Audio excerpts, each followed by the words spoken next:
Hello guys, so today's ganap pala is pumunta kami dito sa Guangzhou Park na malapit lang din sa amin. Na-bored kami sa bahay, kaya lumabas kami, naghanap kami ng mapapasyalan. At syempre, everyday din tayo nagugutom, no? Kaya naghanap muna kami ng restaurant na pwede namin kainan. Kaso dito, pagpasok ko ay hindi pwede dito kasi maraming mabibikot yung anak ko dito. Baka makasira at makabayad lang tayo.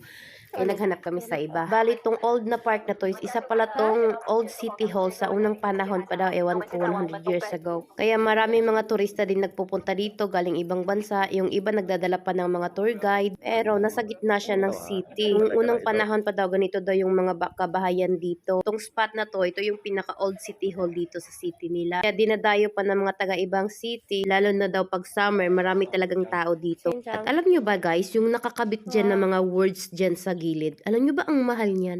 Meron kami sa bahay niyan 5. At akala ko normal lang siya na sulat-sulat, ganun, pero hindi pala, binibili yan at saka ang mahal. Yung isa daw is nasa 200,000 to 300,000. Yun na daw yung pinakamura. Yung iba pa nga, naghahalaga pa ng 1 million eh.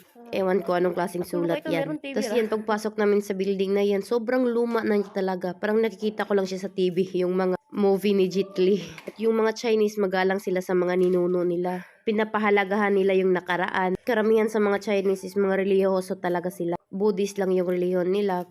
Pero may nakita akong Muslim dito, pero sabi niya sa malayong lugar pa daw yon. At iba mindset ng mga Chinese. Lahat talaga sila is nagtatrabaho, walang tamad. 16 years old pa lang sa kanila, nagtatrabaho na. Sa atin dyan, nag-aaral pa. Iba silang magtrabaho, nag-iipon sila para at least pag may sakto na silang pera, magninegosyo sila kasi business-minded talaga yung mga Chinese. Hindi kagaya sa ating mga Pilipino. Hindi ko sa nila lahat ha, pero more kasi sa nagtatrabaho tayo para may pambiling pagkain, magkaroon ng pera. Pero sa kanila kasi nagtatrabaho sila para mag-ipon ng pera. So pag may sakto na silang ipon na pera, yun, nagninegosyo na sila. Ayaw kasi nila na panghabang buhay na lang sila trabahante. Kasi alam nila na konti lang yung kikitain sa pagtatrabaho kaysa ninegosyo. At ayun, nakakita na kami ng restaurant. Pero walang masyadong restaurant dito na heavy food, mga lang, snacks. Yun, nag-order muna kami dito. At yun, nakala ko talaga ice cream tong pinili ko. Tapos pagtikim ko, nagulat ako.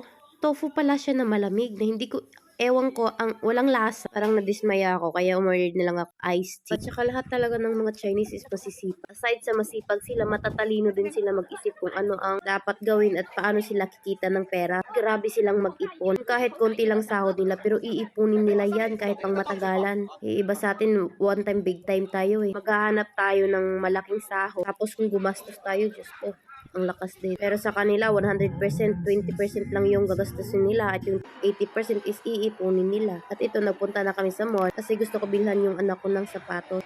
At nahumanga ako dito kasi may nakita ko, ayan, tingnan niyo. Ubot siya na nag-aalok ng free candies. Naghanap din kami ng restaurant para makain. At so, nakita ko to, mga dried fruit, dried candy. Tsaka free taste to ha, kahit lahat yan tikman free lang. Kaya yung ginawa ko, tinikman ko lahat. Sumakit yung ipin ko kasi sobrang tamis. At ito yung time na pinagalitan ako ng asawa ko. Sinigawan niya ako kasi galit na galit siya sa akin. Kasi binigyan ko yung anak ko ng candy na sobrang tigas, yun na bulunan. Kaya nag-away kami, kaya sinigawan niya ako. Kasi sabi niya, kung gusto ko daw kumain daw ako mag-isa, ko na daw idamayan ako. Kaya imbis naghahanap kami ng restaurant, nag-away na tuloy kami. Hindi ko na siya inimikan. Kasi sobrang stricto siya pagdating sa anak namin. Yun, kawawa naman anak ko. Kaya umuwi na lang kami kasi nag-away kami. Pagdating sa bahay, nagmukmuk ako. Naglak ako ng pin. Kaya ayun, dinala niya ako ng pagkain sa kwarto. Kinabukasan nagulat ako kasi binigyan niya ako ng diamond ring. Sabi niya, yan daw yung regalo niya sa kasal namin dito sa China. Mahilig kasi siya sa mga alahas.